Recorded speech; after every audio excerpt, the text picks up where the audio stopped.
Assalamualaikum warahmatullahi wabarakatuh. Kami dari kelompok 1 mata kuliah Manajemen dan Kepemimpinan Pendidikan Dasar. Saya Aminah Divina P. Saya Ahmad Saifullah Akan menjelaskan tentang manajemen dan kepemimpinan. Yang pertama kita berbicara masalah konsep manajemen.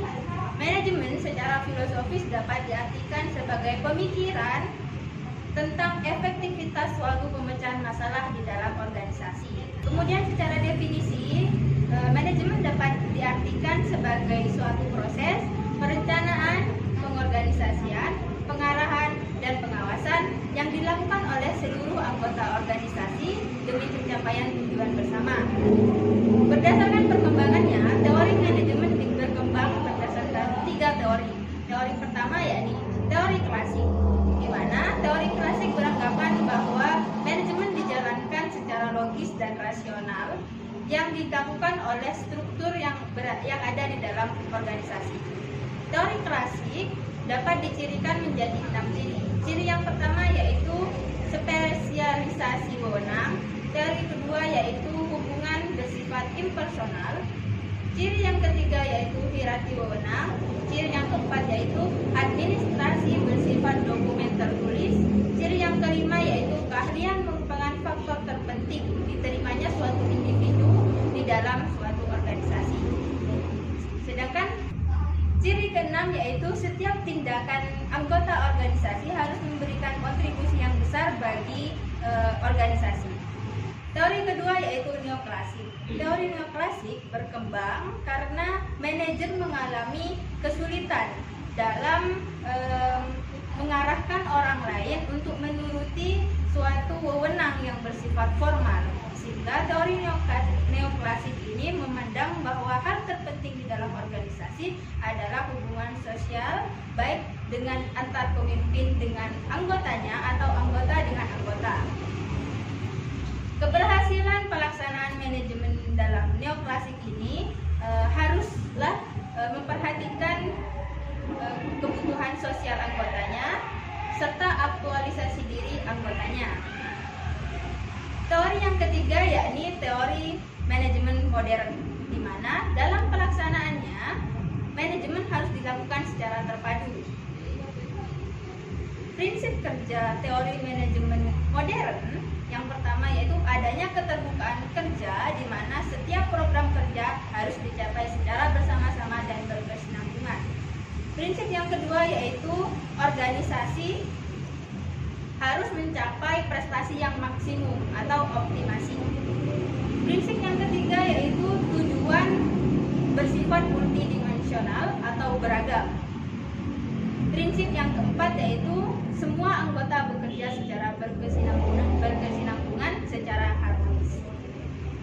Sedangkan prinsip yang kelima yaitu manajemen risiko, di mana setiap organisasi harus memperhatikan supaya organisasi dapat menghindari risiko yang mungkin saja timbul. Penerapan manajemen. Dalam penerapannya, manajemen harus memperhatikan prinsip-prinsip sehingga ketercapaian manajemen dapat tercapai secara optimal. Prinsip yang pertama yaitu perencanaan. Perencanaan di sini berfungsi untuk merencanakan program kerja, tujuan dari pelaksanaan program kerja, biaya yang mungkin dibutuhkan dalam pelaksanaan program kerja, waktu pelaksanaan program kerja, penanggung jawab dan pelaksana dari setiap program kerja yang dibuat. Yang keenam, mitra kerja. Yang ketujuh yakni sasaran dari program kerja yang akan dilaksanakan. Perencanaan ini haruslah direncanakan secara jelas mulai dari awal. Kemudian prinsip yang kedua yaitu pengorganisasian, di mana penentuan fungsi-fungsi serta tanggung jawab dan wewenang serta hubungan antar anggota di dalam suatu organisasi harus terstruktur dan terbentuk hubungan horizontal dan vertikal. Hal ini bertujuan untuk mengkombinasikan peran dan kinerja antar kelompok dan pemimpin. Prinsip yang ketiga yakni pelaksanaan. Pelaksanaan ini merupakan kunci keberhasilan dari suatu manajemen. Untuk melaksanakan suatu pelaksanaan dibutuhkan adanya komitmen dari setiap anggota. Untuk itu, agar komitmen tumbuh berkembang di dalam suatu organisasi, maka peran pemimpin sangat penting. Pemimpin sebagai suri tauladan atau yang memberikan contoh agar anggota-anggotanya selalu berkomitmen untuk menyelesaikan program kerja dan memberikan yang terbaik bagi organisasi. Prinsip yang keempat adalah pengawasan. Fungsi pengawasan adalah mencegah kesalahan dan memperbaiki kesalahan yang mungkin timbul dalam pelaksanaan manajemen akibat adanya perubahan. Maka dapat diartikan, prinsip pengawasan adalah meminimalkan kesalahan dalam suatu organisasi. Organisasi yang baik memiliki perencanaan, organisasi yang baik memiliki pengawasan yang baik pula untuk memanajemen risiko. Selanjutnya adalah kepemimpinan.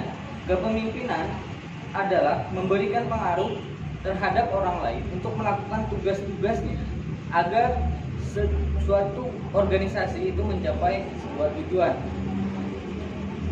Dalam sebuah teori itu dijelaskan 3 hal. Yang pertama, genetis, yang dimana itu adalah kepemimpinan bawaan sejak lahir.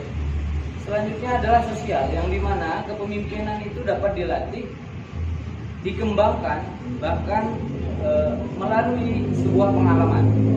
Terus yang selanjutnya, yang ketiga adalah kepemimpinan ekologis, yang dimana itu bawaan sejak lahir akan tetapi dikembangkan kembali agar sifat kepemimpinannya menjadi lebih baik.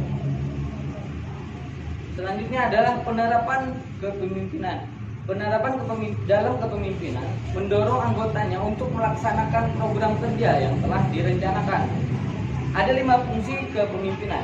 Yang pertama adalah instruksi atau bisa disebut dengan penentu, di mana pemimpin harus menentukan dan memberikan perintah terhadap bawahannya untuk melakukan dan melaksanakan program kerja yang telah direncanakan sebelumnya. Yang kedua adalah konsultasi, yang dimana diskusi bersama anggota untuk memusyawarahkan suatu permasalahan atau tujuan, bahkan bisa menjadi permusyawarahan dalam mengambil sebuah keputusan. Selanjutnya partisipasi, yang dimana memberikan dorongan kepada anggota-anggotanya agar mendapat respon yang lebih baik. Selanjutnya adalah delegasi, yang dimana penentuan perwakilan pemimpin. Ini menjelaskan di mana perwakilan pemimpin itu harus mempunyai visi yang sama dan juga tujuan yang sama. Agar kenapa? Agar sebuah organisasi itu berjalan secara harmonis dan dapat mencapai tujuan semaksimal mungkin. Yang terakhir adalah pengendalian. Pengendalian ini adalah pengaturan anggota secara terarah, yang dimana seorang pemimpin harus mengarahkan bahkan memimpin anggotanya agar mereka bekerja sesuai dengan SOP yang telah ditentukan. Selanjutnya adalah perbedaan manajemen dan kepemimpinan. Nah, manajemen adalah mengatur perencanaan, sedangkan kepemimpinan adalah kemampuan menggerakkan suatu organisasi agar mencapai tujuan. Kemudian, hubungan manajemen dan kepemimpinan itu tidak akan berjalan baik tanpa dorongan, arahan, dan persetujuan seorang pemimpin. Kemudian, hubungan antar manajemen dan kepemimpinan. Manajemen tidak akan berjalan baik tanpa dorongan, arahan, dan persetujuan dari seorang pemimpin.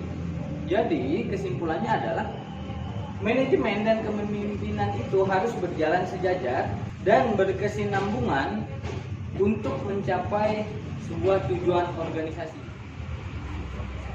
Kesini ya. Sorry. Jelas. Jelaskan penjelasan.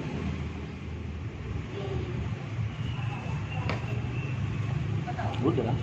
Gak susah motongnya nanti.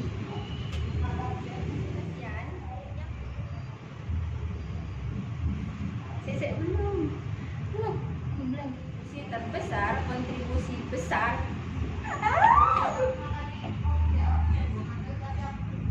Ciri keenam adalah kesalahan-kesalahan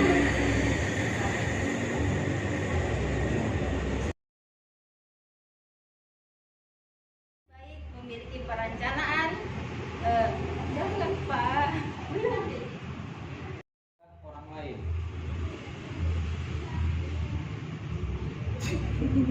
Santai-santai. Konsep. Ini teori berarti nih ya? Nah.